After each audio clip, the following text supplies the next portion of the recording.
الحمدللہ والصلاة والسلام علی رسول اللہ اما بعد۔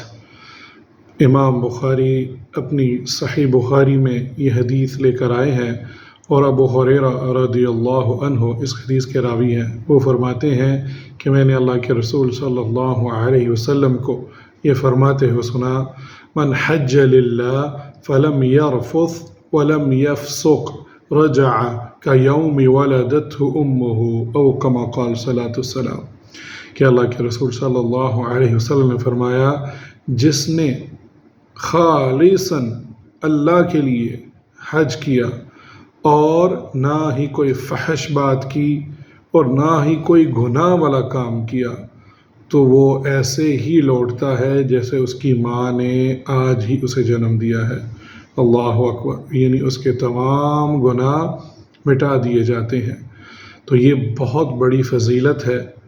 جو لوگ حج پر جا رہے ہیں ان کو یہ کوشش کرنی چاہیے، اور یقیناً کوشش کرنی چاہیے، وَلَمْ يَرْفُثْ، کہ کوئی بھی فحش بات نہ کی جائے، نہ آنکھوں سے کی جائے، نہ سنی جائے، نہ ہی زبان سے کہی جائے، اور اس کے ساتھ ساتھ وَلَمْ يَفْسُقْ، اور کوئی بھی کسی بھی قسم کا گناہ نہ ہاتھوں سے ہو، نہ زبان سے ہو، نہ آنکھوں سے ہو، نہ کانوں سے ہو، ہر طرح کے گناہ سے وہ بچے۔ تو اس کا فائدہ کیا ہے؟ اللہ اکبر، کہ اس کا نامہ اعمال میں سب کچھ معاف کر دیا جائے گا، ایسے ہی جیسے وہ آج ہی پیدا ہوا ہے۔